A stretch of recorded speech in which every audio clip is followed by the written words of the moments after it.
Сайн бацгаана хүмүүстээ өнөөдрийнхөө монгол хэлний ээлж хичээлд орцгоё. Монгол хэлнийхаа сурах бичгийг гаргаарай. Сурах бичиг дээр маань уншин ярилцъя бичиж гэсэн бүлэг сэдв шинээр эхэлж байгаа. Өнөөдрийн хичээлийн сэдв цагаан толгойн үсгийг дарааллаар нь тогтооё. Эзэмших чадвар, их шиг баг хийгүүлэгч тэмдэг үсгийг ялган таних. Хүмүүстээ дараах тоон дарааллыг хараарай. Хэдээс хэд хүртэлх тоон дараалал байна вэ? 1-ээс 35 хүртэлх тоон дараалал байна. Яагаад монгол хэлний хичээл орно гэсэн хэрнээ тоон дараалал бичсэн болоо та нар юу гэж бодож байна? 1-ээс эхлээд 35 хүртэл монгол хэлний хичээлтэй холбогдох юу байж болох вэ? Цагаан толгойн үсэг байх нь цагаан толгойн үсэг маань агаас эхлээд яа хүртэл 35 үсэг байдаг байх нэ. Багшигаа дагаад уншаарай.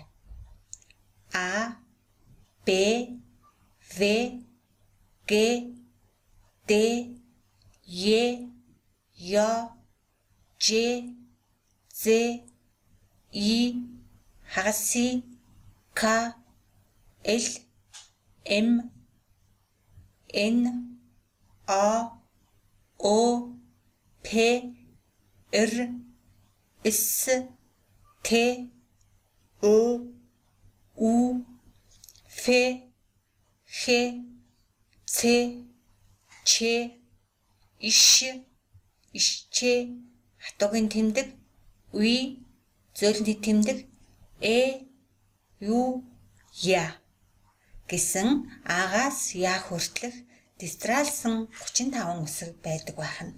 Үүнийг өнөөдрийн хичээлээр дарааллаар нь цээжлэн тогтоох зорилготой.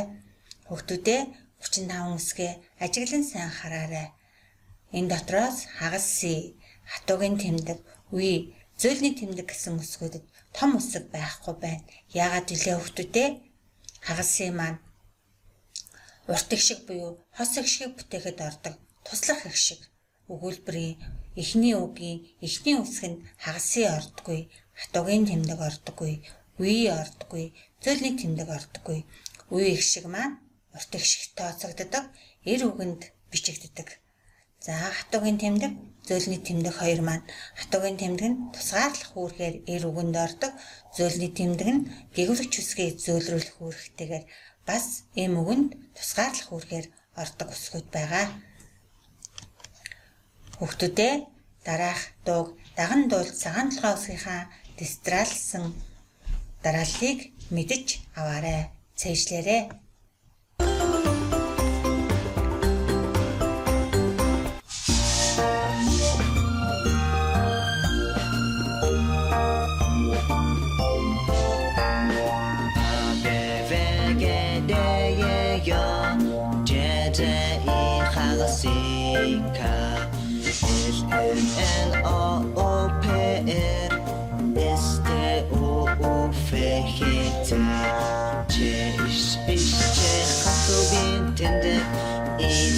Тэндэг эёя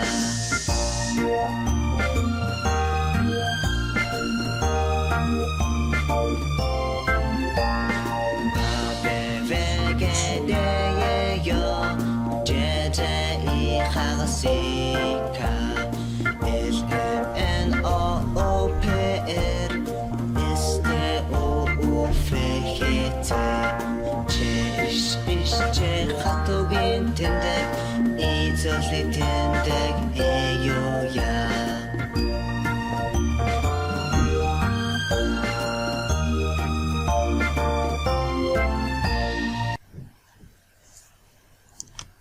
Хүүхдүүдээ монгол хэлний цагаан толгой хэдэн үсэгтэй гэж үзвэл сая? 35 үсэгтэй.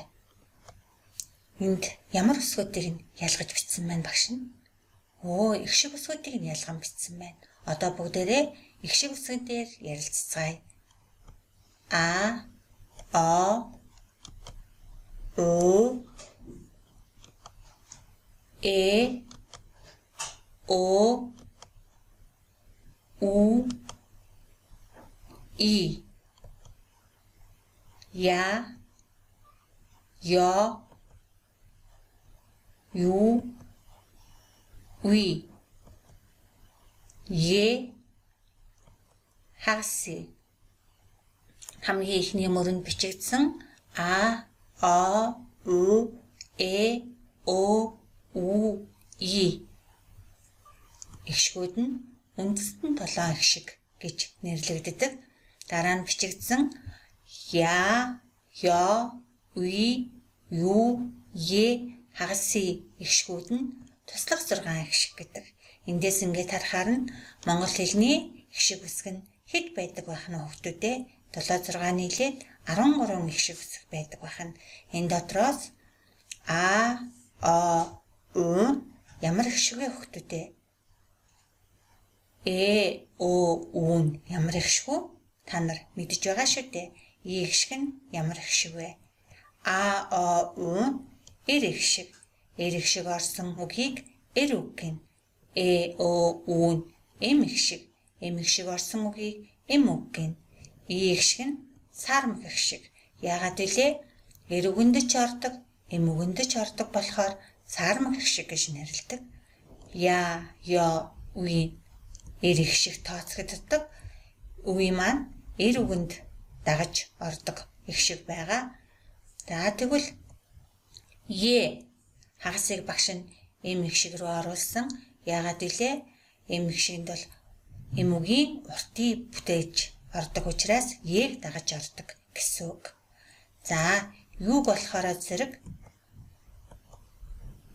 уутай үүтэйгээр уутай тохиолдолд эр ихшиг рүү, үүтэй тохиолдолд эм ихшиг рүү тооцогдно. Монгол хэлний цагаан толгой хэдэн ихшиг үсэгтэй гэвсэй? 13 ихшиг үсэгтэй. Одоо энд үлдсэн гэгүүлэгч үсгүүдийг нь багш нь бичсэн байна. Одоо гэгүүлэгч үсэг дээрээ ярилццгаая. М, Н, Г, Л, Б, В, Р, С, Ж, З, С, Д, Т, Ш, Ч, Х, П, К, Ф, Ш. За гэгүүлэгч үсгийг хэд ангилж байгаа хүүхдүүдээ? 3 ангиллаа. Өмнөө буюу хойноо заавал ихшигт авдаг гэгүүлэгч.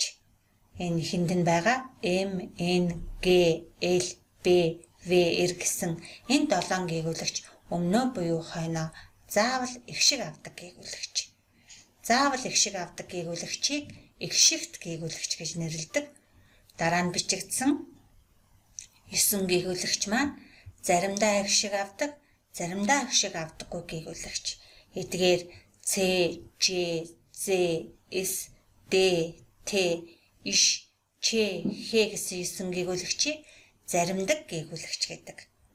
Үлдсэн энэ 4 гэгүүлэгчийг онцгой 4 гэгүүлэгч гэнэ. Яагаад онцгой 4 гэгүүлэгч гэж нэрлэсэн бэ гэхээр гадаадаас манай монгол хэлэнд өргөнөөр хэрэглэгддэг үгнүүд байдаг. Тэр үгнүүдэд ордог үсгнүүд байгаа. Үүнийг гадаад үгэнд ордог үсэг гэж нэрлэдэг. Тэгээд онцгой 4 гэгүүлэгч гэж нэрлэж байгаамаа. Монгол хэлний цагаан толгой 20 гэгүүлэгч үсэгтэй. 20 гэгүүлэгч үсгээ дотор нь 16 нь монгол үгэнд ордог. 4 гэгүүлэгч үсэг нь гадаадаас орж ирж хэрэглэгддэг үгэнд ордог үсгнүүд байгаа. Ихшиг үсэг бид хамгийн түрүүнд үзсэн ихшиг үсгээсээ гэгүүлэгч үсгээ үзсэн. Гэгүүлэгч үсгээ үзсийн дараа ихшиг үсгээрээ гэгүүлэгч үсгээ амьлуулан үе бүтээн уншиж сурсан. Үе бүтээн уншиж сураад үе маань дан ихшгээс бүтсэн үе байж болно. Ихшиг гэгүүлэгчээс бүтсэн үе, гэгүүлэгч ихшгээс бүтсэн үе, гэгүүлэгч ихшиг гэгүүлэгчээс бүтсэн үе, гэгүүлэгч ихшиг гэгүүлэгчээс бүтсэн үе, гэгүүлэгч ихшиг гэгүүлэгчээс бүтсэн үе байдаг байх нь үе маань эгшихийнхаа тоогоор үе бүтдэг. Ингээд харахаар яаж вэ? Үе болгонд нэг л эгшиг орж байгаа гэдгийг сайн анхаараарай. За үеэсээ үг бүтдэг. Үгээс өгүүлбэр бүтнэ. Үг маань тодорхой тогтсон дистралалд орж утгын холбоотойгоор өгүүлбэрийг бүтээдэг. Өгүүлбэрнүүд маань цаг хугацаа, үйл явдлын зөв дараалалд орж байж их бүтдэг. Өнөөдрөөс эхлэн бид ихтээр ярилцаж, уншиж, бичих, дасгал хийж эхлэх нэ. Гэгүүлэгч үсгээ хэрхэн таньж зөв бичих вэ? За энэ ногооноор тэмдэглэгдсэн Ц, Ж, З, С, Д, Т, Иш, Ч, Х 9 гэгүүлэгчийг заримдаг гэгүүлэгч гэж нэрлэдэг. Заримдаг гэгүүлэгч маань ард нь М, Н, Г, Л, Б, В эргэсэн эгшигт гэгүүлэгч орвол эгшиг заавал авдаг. За үгэн дээр хараарай. Хусам, авдар, хадаг, эрдэм, номл, хэрэгэл, мөнгө, мэнг, өнгө эгшигт гэгүүлэгчин дандаа дараа нь орсон байгааз ингэж дараа нь орсон тохиолдолд сонсогдсон талдаа заавал эгшиг авдаг. Өмнө нь сонсогдож байна. Энд харин номл гэхэд номл гэж хэлээд бичгтээ номлоо гэж бичдэг. Хэрэгэл гэж хэлээд бичгтээ хэрэглээ гэж бичдэг. Мөнгө гэж хэлээд бичгтээ мөнгөө гэж бичдэг. Мэнг гэж хэлээд бичгтээ мингээ гэж бичдэг. Өнгө гэж хэлээд бичгтээ өнгөө гэж бичдэг. Эгшиг нь хэлэгдэхгүй байгаа юм шиг хэрнээ. Яагаад эгшиг бичиж байна уу? Эгшигт гэгүүлэгч учраас заавал эгшиг бичиж байна. Өмнө нь эгшиг сонсогдохгүй байгаа учраас ард нь эгшиг авч бичиж байна. Одоо эхэнд нь эгшигт гэгүүлэгч ороод дараа нь заримдаг гэгүүлэгч орвол эгшиггүй бичдэг. Жишээ нь гарц, хүрд, ард, улс. Одоо ингээ хараарай. Эгшигт гэгүүлэгчийн дараа нь орвол заавал эгшиг авчин сонсогдсон талдаа. Энд бол өмнө нь сонсогдсон учраас өмнө нь эгшиг. Энд өмнө нь сонсогдохгүй байгаа учраас ард нь эгшиг бичиж байна. Энд болохоор эгшигт гэгүүлэгч нь өмнө ороод заримдаг гэгүүлэгч нь дараа нь орсон тохиолдолд байран солигдоод байгаас энэ хоёрын байрыг сайн хараарай. Ингээд заримдаг гэгүүлэгч нь дараа нь орж бичигдвэл эгшиггүй шууд бичиж байна. Гарц, хүрд, ард, улс. Хоёулаа эгшигт гэгүүлэгч байвал сонсогдсон талд нь заавал эгшиг бичнэ. Хавар, намар, өвөл, гараг, булаг, эрэг, сүрэг. Хоёулаа эгшигт гэгүүлэгч байгаас энэ хоёр дахь үеийг маш сайн хараарай. Вар, мар, вөл, раг, лаг, рэг гэхэд дунд нь эгшиг сонсогдоод байгаа учраас дунд нь бичиж байна. Хоёулаа заримдаг гэгүүлэгч байгаа тохиолдолд хоёр дахь заримдаг гэгүүлэгч нь аль сонсогдсон талдаа эгшиг авдаг. Хүү, хэд, хуу, дас, хав, тас, үн, дэс, сураг, чид, хув, цас гэхэд сүүлийн үеийн дээр хоёулаа заримдаг гэгүүлэгч байгаас хоёулаа заримдаг гэгүүлэгч байгаа тохиолдолд хоёр дахь заримдаг гэгүүлэгчийн аль сонсогдсон талд нь эгшиг авна. За эргээд 35 үсгээ сайн хараарай. Агаас яа хүртэлх дистралсан нарийн тогтсон дараалалтай байдаг. Үүнийг өнөөдрөөс эхлээд хүүхдүүдээ та дараалалаар нь цээжлэж мэдэх ёстой. А, Б, В, Г, Д, Е, Ё, Ж, З, И, хагасын К, Л, М, Н, О, О, П, Р, С, Т, У, Ф, Х, Ц, Ч, Иш, Ишче, хатугийн тэмдэг, Уй, зөөлний тэмдэг, Ю, Я. За ингээд эдгээр 35 үсгийн ханаас нь ч эхэлсэн дарааллыг нь алдахгүй мэддэг болоорой хүүхдүүдээ. Жишээ нь Ж үсгийн эхлээд дараалсан үсгүүдийг олоорой гэвэл З, И гэд ингээд аргач нь болох нь байна.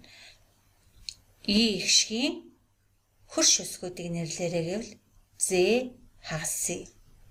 К үсгийн 2 нэгж зайд байгаа үсгийг нэрлээрэй гэвэл 1, 2 гэд М үсэг гэх мэтлэнгээр дараалалаар нь нэрлэж чаддаг байх нь байна шүү хүүхдүүдээ. Одоо энэ дотроос бидний нэрлэж ярилцаагүй ямар үсэг үлдсэн мэлээ хүүхдүүдээ? Хадуугийн тэмдэг, зөөлний тэмдэг. Энэ хоёр үсэг маань тэмдэг үсэг гэж нэрлэдэг. Одоо бүгдээрээ дасгал ажиллацгаая. Өөрийнхөө овог нэрийг бичье. Өөрийнхөө овог нэрийг одоо бичиж чадна шүү дээ. Хоёр хүүхдийн харилцан яриаг уншия. Чиний аав хэн бэ? Миний овог Ням. Миний аав Ням гэж бас хэлж болдог.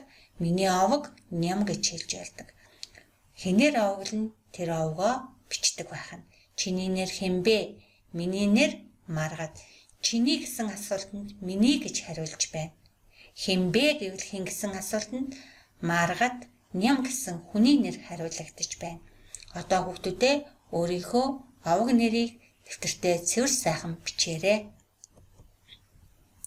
Дараах сургуулийн нэрийг уншия. Хаанхын сургууль вэ? Говьалтай аймгийн Дарив сумын бүрэн дунд сургууль. Тэгвэл манай сургууль, манай анги хаана харьяалагддаг вэ? Манай сургууль 20 дугаар сургууль маань Улаанбаатар хотын сургууль. Улаанбаатар хотын гэхийг өөрөөр бас юу гэж нэрлэж болдог вэ? Хүүхдүүдээ ярилцъя. Одоо дараагийн дасгалыг ажиллацгаая. Хүүхдүүдээ дараагийн дасгалыг ажиллахын тулд бүгдээрээ монгол хэлнийхээ дэвтрийг хаяглаж суръя. Хамгийн ихний мөрөнд нь монгол хэл гэж бичнэ. Дараагийн мөрөнд нийслэлийн ерөнхий боловсролын нийслэлийн гэдэг маань Улаанбаатар хотын гэсэн үг. Улаанбаатар хотын гэдгийг өөрөөр бас нийслэлийн гэж бичиж болно. Нийслэлийн ерөнхий боловсролын гэдэг энэ 3 үгийг товчлоод эхний үсгээр нь Н, Е, Б гэж товчилж болдог. Энэ нь нийслэлийн, Е гэдэг нь ерөнхий, Б гэдэг нь боловсролын гэсэн үг. Боловсрол гэсэн үг. Ингээд зураад ийн бичгээр боловсролын гэсэн үг. Нийслэлийн ерөнхий боловсролын 20 дугаар гэдгийг үгээр бичгээс гадна товчлож зураач эр үсэг бичиж болдог. 20 дугаар сургуулийн 1Б ангийн сурагч.